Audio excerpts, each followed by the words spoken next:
हे दोस्तों, तो आज की वीडियो में हम बात करेंगे इथेरियम 2.0 के अपडेट के कुछ इंपॉर्टेंट पॉइंट्स के बारे में। और हम यह भी समझेंगे कि इस अपडेट के बाद मार्केट पर इसका क्या प्रभाव पड़ा और साथ ही खासकर इथेरियम के प्राइस में। और हम यह भी जानेंगे कि क्या ये सही वक्त है इथेरियम या अदर किसी क्रिप्टो करेंसी में इन्वेस्टमेंट करने का, या फिर ये सिर्फ एक हाइप है। तो वीडियो बहुत ही इन्फॉर्मेटिव होने वाली है, लास्ट तक जरूर देखना। चलो वीडियो को स्टार्ट करते हैं। दोस्तों, टॉपिक से पहले एक इंपॉर्टेंट न्यूज। बाइनेंस, जो कि दुनिया का सबसे बड़ा क्रिप्टो एक्सचेंज प्लेटफॉर्म है, उसका यूएस ब्रांच के सीईओ ब्रायन ब्रूक्स ने अपना इस्तीफा दे दिया है। इतने बड़े एक्सचेंज के जो सीईओ हैं, उनका इस्तीफा देना मार्केट को मे भी शायद थोड़ा अफेक्ट कर सकता है। अब कितना अफेक्ट करता है ये तो आने वाले वक्त में ही पता चलेगा। सिंस ये एक इंपॉर्टेंट न्यूज था तो सोचा आप लोगों को बता दो। अब हम आते हैं अपने मेन टॉपिक पर। दोस्तों, जैसा कि हम सभी क्रिप्टो लवर्स को पता है कि 5 अगस्त को लंदन में इथेरियम का लंदन हार्ड फोर्क किया गया, जिसे इथेरियम का अपडेट 2.0 के नाम से भी जाना जाता है। तो उस अपडेट के कुछ इंपॉर्टेंट पॉइंट्स इस तरह से हैं। पॉइंट नंबर 1, लेस ट्रांजेक्शन फी। अपडेट से पहले जब भी आपको इथेरियम को एक वॉलेट से दूसरे वॉलेट में ट्रांसफर करना था तो कुछ ज्यादा मात्रा में गैस फीस लगते थे, लेकिन अपडेट के बाद उस फीस को कम कर दिया गया है। Point number 2, smooth and fast transaction speed. Update से पहले जहां इथेरियम को एक वॉलेट से दूसरे वॉलेट भेजने में ज्यादा टाइम लगता था और कम समय में ज्यादा इथेरियम को आप भेज भी नहीं सकते थे, अपडेट के बाद कम समय में आप ज्यादा से ज्यादा इथेरियम को भेज भी सकते हो और वो जो स्पीड होगी, ट्रांजेक्शन की स्पीड बहुत ही फास्ट होगी, मतलब कम समय में ट्रांजेक्शन कंप्लीट। और अब तीसरा और सबसे इंपॉर्टेंट पॉइंट, इथेरियम को प्रूफ ऑफ वर्क ब्लॉकचेन से प्रूफ ऑफ स्टेक ब्लॉकचेन में बदल दिया जाएगा, जिसकी संभावना 2022 तक की गई है।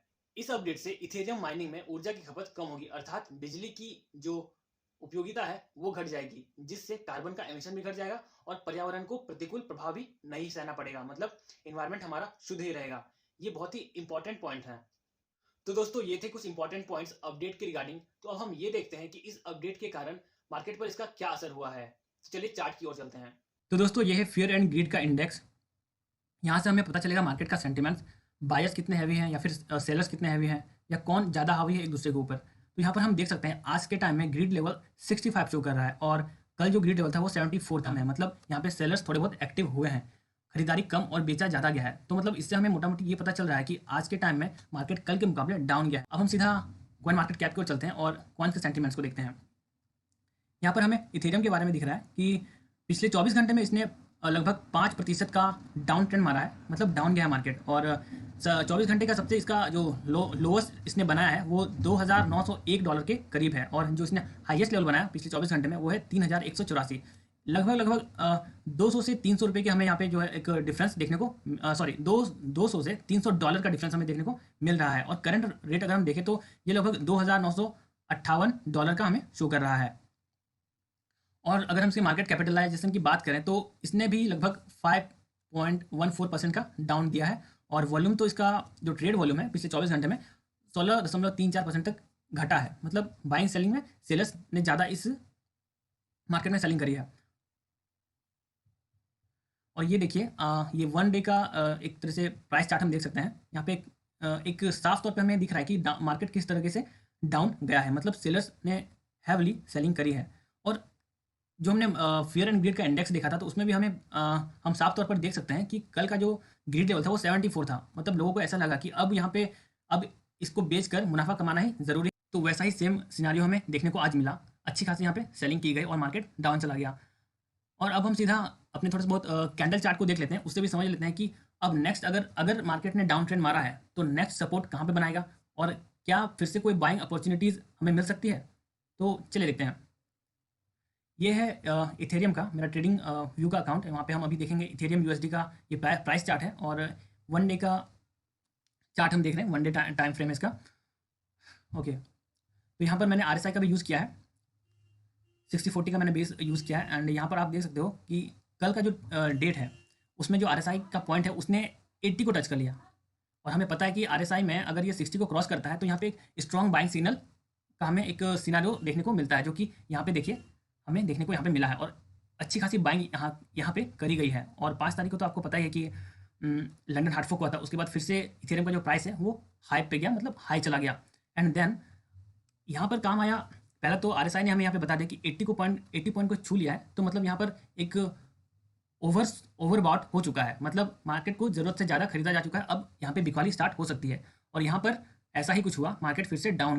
मतलब यहाँ पे दो चीज़ों का हमें पता चला। पहला, आरएसआई ने हमें मूवमेंट दे दिया कि मे बी मार्केट डाउन जाने की संभावना है, क्योंकि अब मार्केट बहुत ही ज़्यादा ओवरबॉट हो चुका है, अब यहाँ पे सेलर्स एक्टिव हो सकते हैं। और दूसरा, हमने ग्रीड एंड फियर को भी देख लिया था। तो दो चीज़ें अगर जहाँ पर हमें कॉमन दिखाई देती है, तो वहाँ पर हमारा जो एक प्रडिक्शन होता है ना, वो स्ट्रांग हो जाता है, और स्ट्रांग हुआ, उसके वजह से यहाँ पे सेलर्स एक्टिव हुए।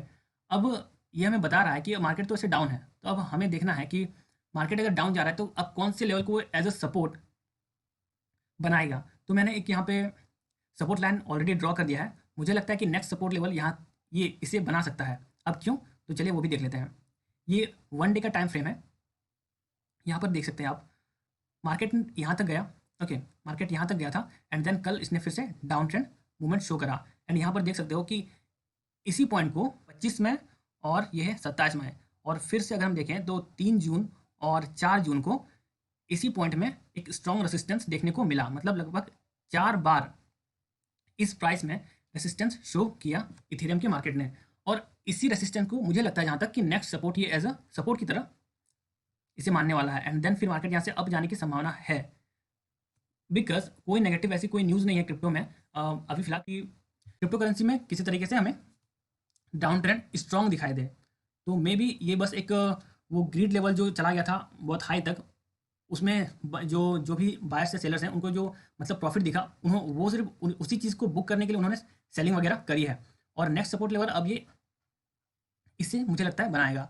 और अगर सपोर्ट लेवल इसे बनाता है, अगर इस पॉइंट को, मतलब ये लगभग है 2865, और तो नेक्स्ट टारगेट हमारा जो होगा वो लगभग ये होगा 3390 के करीब।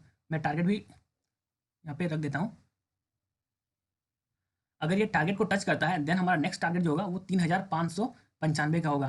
क्योंकि मार्केट अभी बुलिश है, तो अगर आप लोगों ने खरीदारी वगैरह नहीं की है तो आपके पास शायद ये एक गोल्डन अपॉर्चुनिटी होगी। अगर आपने इस 20 तारीख वाले डिप को मिस कर दिया है, तो मे बी ये आपका एक अच्छा खासा ट्रेड हो सकता है। बट आप खुद से भी एनालाइज कर लेना, मुझे जहाँ तक लगता है, क्योंकि मार्केट में ऐसा कोई भी न्यूज़ नहीं आया है कि मार्केट हैवली डाउन ट्रेंड में जाए।